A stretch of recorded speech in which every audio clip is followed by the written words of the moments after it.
কেমন আছেন সবাই? আজকে আপনাদের জন্য নিয়ে আসলাম রুটি আর ডিম দিয়ে মজাদার বিকালের নাস্তা। খেতে খুবই চিজি আর ক্রিস্পি। বাচ্চারা আর বড়রা সবাই খুব পছন্দ করবে এই রেসিপি। তো কথা না বাড়িয়ে চলুন রেসিপিটি শুরু করা যাক। প্রথমেই আমি নিয়ে নিচ্ছি 3টি রুটি। এই রুটিকে আমরা পানি দিয়ে ভালোভাবে ভিজিয়ে নরম করে নিব। আপনারা কে কোথা থেকে আমার এই ভিডিওটি দেখছেন অবশ্যই কমেন্ট করে জানাবেন। আমি আপনাদের সবার কমেন্টের উত্তর দিব, কারণ আপনাদের কমেন্ট পড়তে আমার অনেক ভালো লাগে।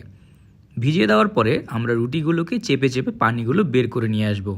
এরপর একে একটি বাটিতে রেখে দিব। এখন আমি একটি সেদ্ধ ডিমকে কুচি কুচি করে এর উপরে দিয়ে দিব। আপনারা চাইলে একটি ছুরি দিয়েও কেটে কুচি কুচি করে এর সাথে দিয়ে দিতে পারেন। কুচি কুচি করে ডিমটি না দিলে এই রেসিপিটি ভালো লাগবে না।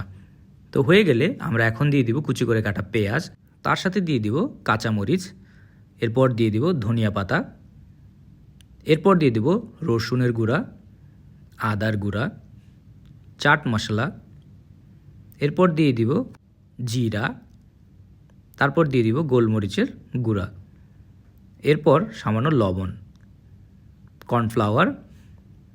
এখন এই সবগুলোকে আমি একসাথে ভালোভাবে মেখে নিব।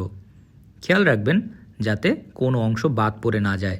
সবগুলো উপকরণ একসাথে ভালোভাবে মাখা হয়ে যায়, তাহলেই এই রেসিপিটি খেতে অনেক মজা হবে।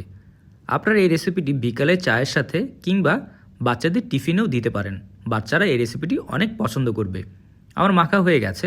এখন আমি সামান্য অংশ হাতে নিয়ে একে আমি গোল গোল করে নিচ্ছি। এরপর এর ভিতরে আমি দিয়ে দিব মোজারেলা চিজ। আপনারা চাইলে যে কোনো চিজ ব্যবহার করতে পারেন।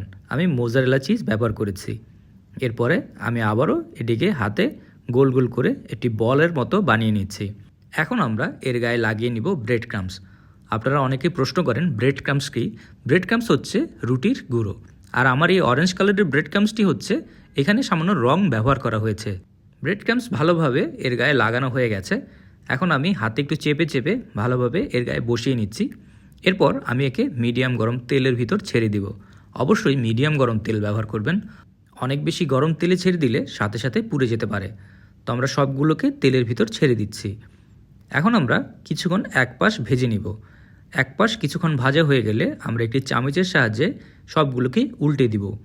উল্টে আমরা অন্য পাশ ভাজা শুরু করব। আর আমরা ততক্ষণ পর্যন্তই ভাজবো যতক্ষণ পর্যন্ত এর গায়ের রং গোল্ডেন ব্রাউন কালার না হয়ে যায়।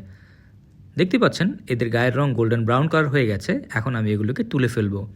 তো দেখতেই পাচ্ছেন খুব সহজে ডিম আর রুটি দিয়ে আমরা একটি বিকালের নাস্তা তৈরি করে ফেললাম। খেতে ভারী মজা আর খুবই চিজি। এরকম মজার মজার রেসিপি পাওয়ার জন্য টোস্টেড বাংলা পেজকে অবশ্যই ফলো করবেন। আর ভিডিওটি যদি আপনাদের ভালো লেগে থাকে একটি লাইক অ্যান্ড শেয়ার করতে ভুলবেন না। সবাই ভালো থাকবেন, সুস্থ থাকবেন আর এরকম মজাদার খাবার ঘরে তৈরি করে খাবেন।